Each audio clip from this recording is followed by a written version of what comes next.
Police say Bill Hamilton and longtime friend George Platt left on their fishing trip at about 9 o'clock yesterday morning. Shortly after midday, their upturned boat was seen south of Snapper Island. An intensive police search recovered their bodies to the northeast of the island shortly before 5 o'clock in the afternoon. Today, their boat has been recovered and police are attempting to understand what went wrong. Senior Constable Paul Campbell says conditions in the bay deteriorated yesterday with a choppy swell up to a metre high. Well, the only thing we can suggest is perhaps something went wrong with the motor. It stalled or it wouldn't go, or they've been swamped by an extra large swell. Wartime commando Bill Hamilton and his wife Joyce had just moved into this flat across the road from his mate, also a veteran of Dunkirk and North Africa. George Platt's son, a police officer from Bathurst, was home today. He said both men knew the waterways well, but locals say the bay can quickly turn nasty. In strong winds with the shallow waters of Port Stephens, there are often problems with small vessels. Yes.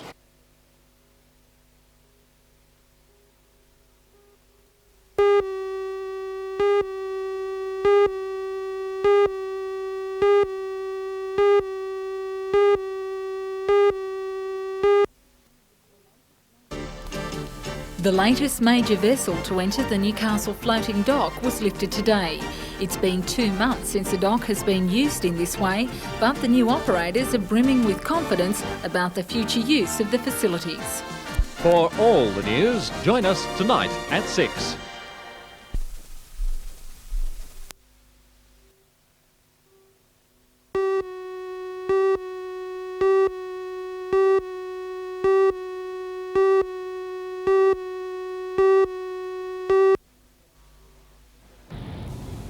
The 171-metre River Torrens was built at the State Dockyard in 1977. It was later converted to a self-discharging bulk carrier used to transport cement. Today's lift is the first major vessel for the dock operators, Forjax, since the parent company Allman Engineering won the state government lease. 11 days' work on the ship will involve 130 people in hull repair, high-pressure blasting and painting. The new management is anxious not to repeat past incidents when ships have been tied up in the dock during lengthy industrial disputes. A new 3-union agreement between the AMWU, painters and dockers, and FIA is in place with a special disputes clause. It's a guarantee for ship owners that the vessel is given a safe passage through with no disruptions, even in the event of a dispute. Although the employment of 130 men on this job is short-term, Forjax claims it has tentative bookings through until mid-next year and that some jobs may become permanent positions. Within that is an important one for us, one of the Navy vessels that we're in the final days of negotiation with. We're quite hopeful of doing that prior to Christmas.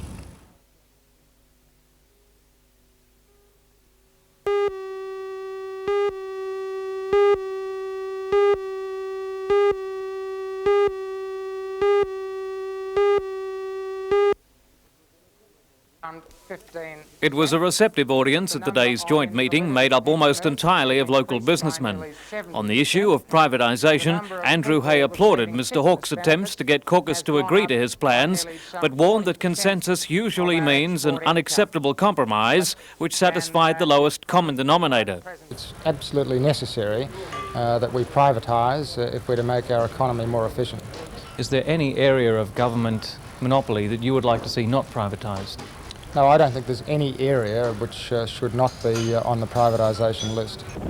His solution for the valley's troubled coal industry is also simple. Productivity increases, he says, are the only way to improve efficiency. That means getting rid of non-productive work practices. If that problem's not addressed, there's going to be an extreme level of disruption and loss of income in the Hunter Valley region, and that will directly impact on Newcastle. Is management to blame for having allowed these trade practices to be put in place?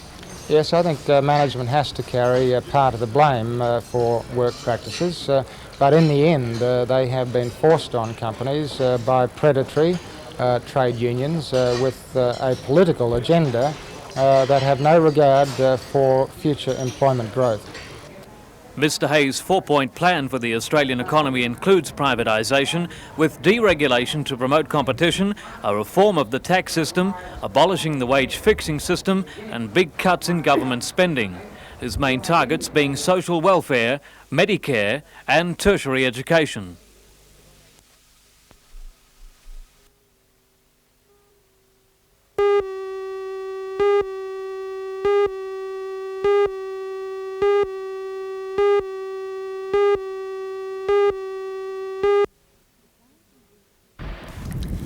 The plan from a group of Newcastle businessmen is to establish a brewery and tavern on the harbour's foreshore. The brewery would be housed in one of the buildings being constructed by Newcastle City Council as part of the Queen's Wharf development. The design would include large glass walls so that patrons of the tavern could watch beer being made, which would carry local names such as Nobby's Ale and Steelworks Bitter Ale. It's hoped the beer would eventually be distributed through a locally owned chain of liquor stores and that the development as a whole would attract tourists to the area. But it seems the plans for another tavern do not meet the approval of local hoteliers. At a meeting today, the proposed brewery was given the thumbs up, but the tavern a very definite thumbs down. Publicans say that in a radius of 1 kilometre from the central business district, there are already 20 hotels, more than enough to cater for patrons. They believe business could be taken away and will present their case before a magistrate in the licensing court later this week. Meanwhile, the development application submitted by RENAC will go before Council tonight for discussion. Hoteliers like Chris Chapman from the Delaney believe they have a strong enough case. The AHA says the liquor licence indicates this area already has its quota of pubs. The hoteliers aren't against tourism in any form whatsoever. They're very happy to see a brewery go in there, they're very happy to see a restaurant go in there, all types of facilities to cater to tourists. The concern is that a tavern won't cater wholly and solely to tourists. It's got to eventually bite into the entertainment scene, the late night crowd, the daytime crowd. You can't survive in Newcastle yet wholly and solely on tourists, and that is our concern.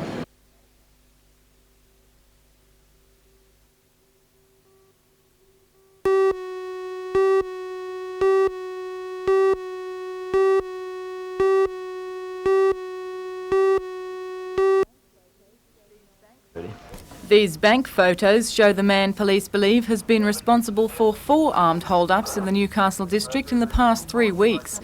They say he's in his early 30s, 183 centimetres tall, of medium build, with dark short hair and prominent front teeth, and may be living in the Newcastle area. Police believe the man is the same person who committed hold-ups at a Hunter Street branch of the ANZ Bank yesterday, 2 hold-ups at Mayfield's National and Advance Banks last week, and the Westpac Bank at New Lambton on November the 6th. It's thought the same man conducted an armed hold-up at a Sydney branch of the Advance Bank on November the 13th. Do you think he might strike again? I have little doubt about that. I believe that he will continue to try and commit these types of offences until such times as we're able to arrest him. I understand this is something of a record, the number of hold-ups there have been here. Well, in terms of a record, it's certainly the most number of armed bank robberies in our time here at the Regional Crime Squad.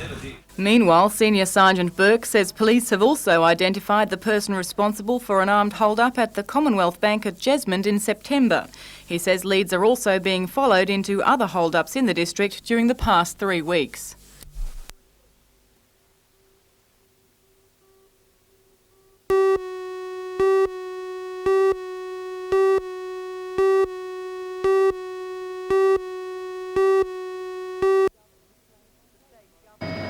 The state government plans to close Morisset Hospital by 1992.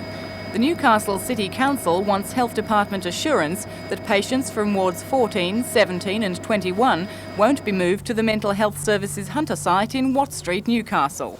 Well, we can certainly give the assurance that the people sentenced by the courts, the criminally insane, who would go to Ward 21 won't be coming to Hunter Hospital. The government determined that those people would be transferred to the Long Bay Jail Hospital in 1988. Mr Howlett says Ward 17 is a long-term psychiatric ward for people who can't cope with community life. He says those patients, when they're ready, are discharged into the community and, if needing further treatment, are already readmitted to the Hunter Hospital. However, Newcastle Alderman Don Geddes is concerned about the possibility of Ward 14 patients being based in Newcastle. Just recently, a patient from Ward 14 escaped and it was necessary for the police to conduct the search. Obviously that indicates a degree of concern. Alderman Geddes says the Hunter site doesn't have adequate security to cater for Ward 14 patients, and Mr Howlett concedes patients from that ward will need a specially built unit when they're relocated, be it in Sydney or the Hunter region. He says where they will go hasn't yet been decided. What sort of people are we talking about from Ward 14 that could end up in Newcastle? Well, you're taking a hypothetical case, but the kind of people are the people who need security for themselves, and security, and the community needs security from. They're people likely to do damage to themselves or to the community. So they could be considered dangerous? They are considered dangerous.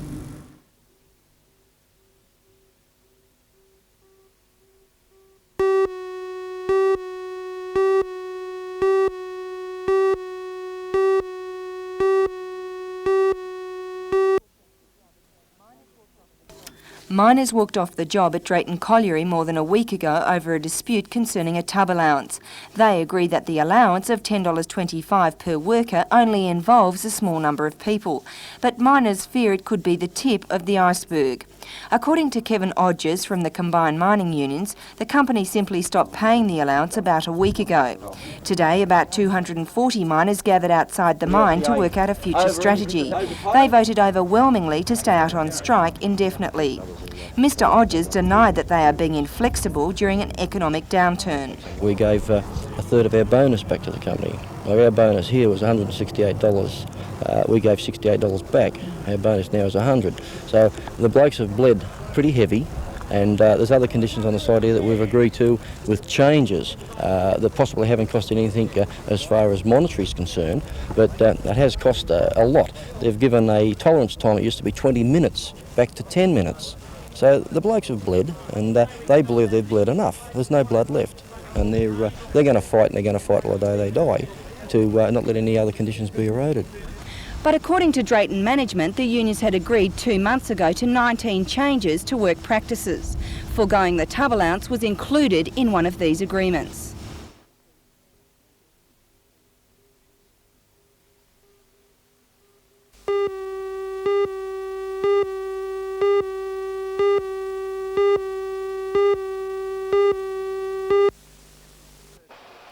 This is the third season of the Super Squash competition conducted by the Newcastle Squash Rackets Association. First up in today's best of three final were the number one players from both sides. Stephen Martin drew first blood against Philip Ray to give Belmont Bay a one rubber to love advantage. The win gave Martin 13 wins out of 14 matches for the season. Raymond Terrace number two David Farley, seen here, was too good for Paul Daly. That left the scoreline 1-1. It was now up to the thirds to decide the champions. Raymond Terrace's Stephen Cavall proved too good for David Gardner, giving the Terrace their first win in the Super Squash competition.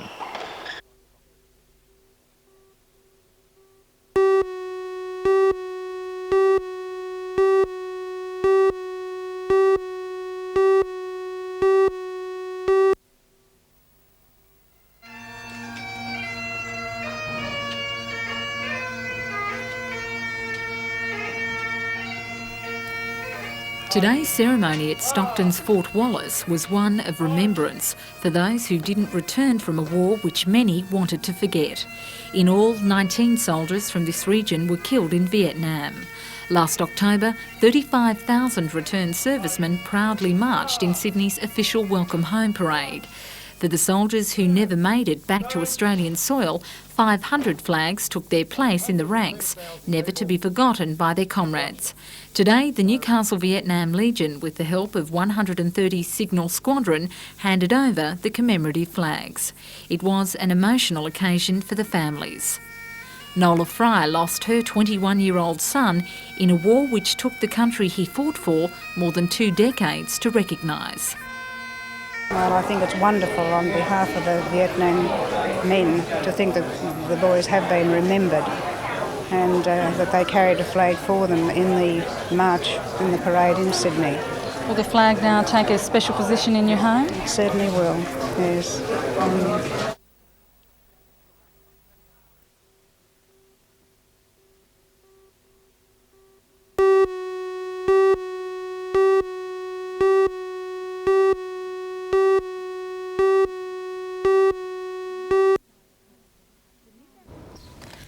The new gas site at Hamilton is prime land for development. The property is up for sale at a price of $2.5 million. Local developer Ron Hughes has submitted to Council a $5 million plan for a huge caravan park on the 7.5 hectare site at the corner of Clyde Street and Chatham Road. 400 van sites would be available, 200 for permanent residents, the remainder for tourists. The development would also include a supermarket, post office, licensed restaurant and news agency. If approved, Mr Hughes says the van village would be the largest of its kind in Australia. But already some aldermen have opposed the idea. At last night's public access meeting, Mr Hughes presented his case again before Newcastle City Council. Although the town planner's report states the necessity for such a development in the Newcastle Central District and outlines its tourism potential, the council remains hesitant at rezoning the land from industrial to special uses, catering for such developments. Disappointed and surprised at the lack of support, Mr Hughes says he is prepared to take higher action if council blocks the proposal. The recommendation will go before council for its final decision at its next meeting. What would this caravan park mean for tourism in Newcastle? Well, it means at any one stage we can cater for probably 100 caravans. We're looking at a tourist bus sort of situation that can call into Newcastle and they say that their passengers can enjoy the amenities of being able to have showers, all that sort of facility.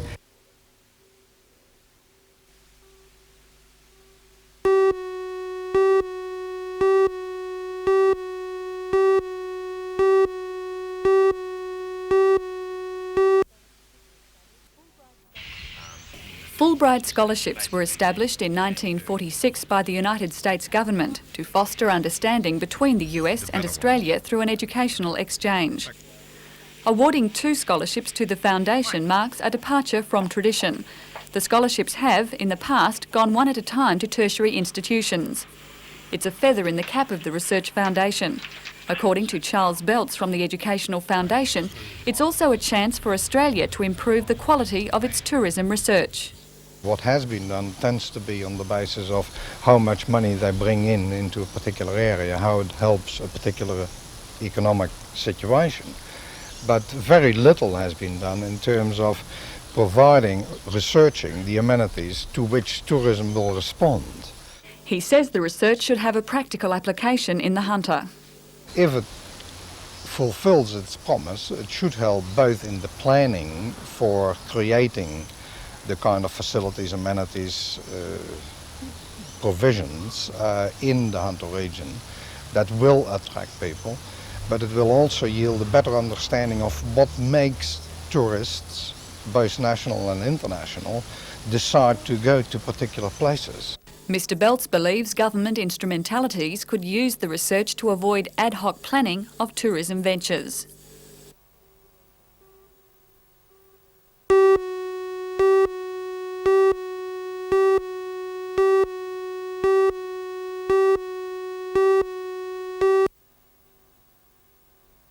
Beachgoers tomorrow have the chance to get any suspect lesions examined free as one of the early detection of Melanoma Week activities. Medical, nursing and service groups are joining forces to fight the disease which kills 60 people in the Hunter region each year. Staff from the melanoma unit at Wallsend will be at Bar Beach between 10 and 3 tomorrow and Sunday, while dermatologists will be at Redhead Beach between 10 and 3 on Sunday. Professor Peter Hersey of the Hunter Melanoma Study Group says if detected early, melanoma is curable 95% of the time. And what we'd like to impress on the public during this week is that these dangers from melanoma can be largely avoided if melanoma is detected early. If melanoma is detected early, it's virtually 100% curable just by a fairly simple excision. And it's only when it's allowed to progress beyond a certain stage that it becomes a fatal disease. He says once melanoma is diagnosed, quick treatment is necessary.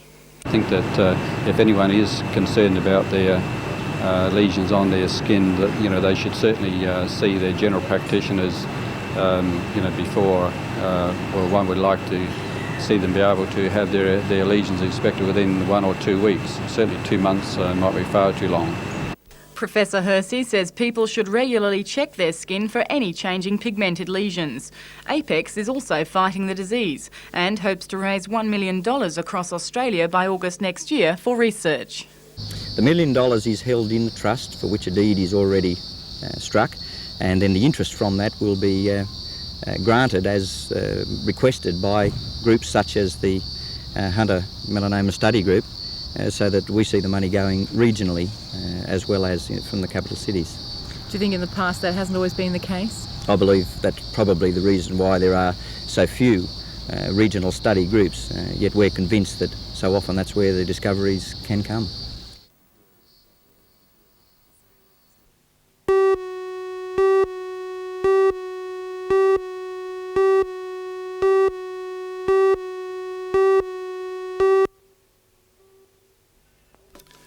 The Northern District is made up of 22 swimming clubs from throughout the Hunter region, including Lake Macquarie, Newcastle and Port Stephens. 2,000 entries were received by organisers for the championships, which cater for the 9 years and underage group up to open class. Australian record holder for the medley, Donna Proctor, easily won the women's 100 metres butterfly. Donna has recently been selected in the Australian team to compete against a rest of the world team in January. Another top Newcastle prospect, Colin Irvine, didn't have it quite so easy in the open 50 metres backstroke, winning in 29.29 seconds, just ahead of Graham McKnight of Singleton.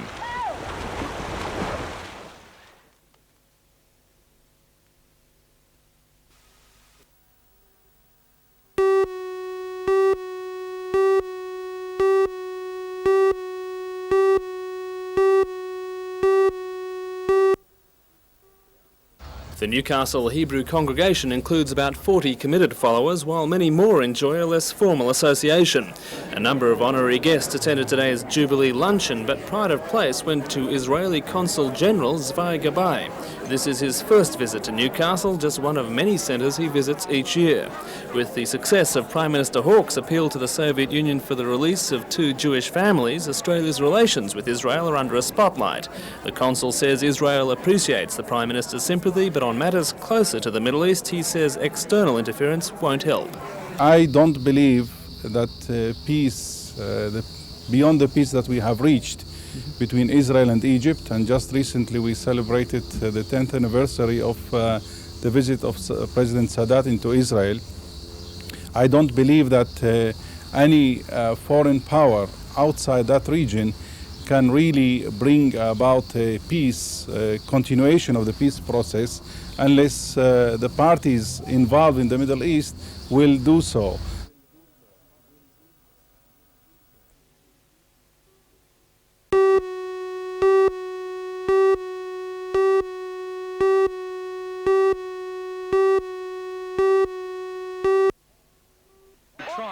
South Newcastle was sponsored last season by Carpet City when the club made its way to the grand final.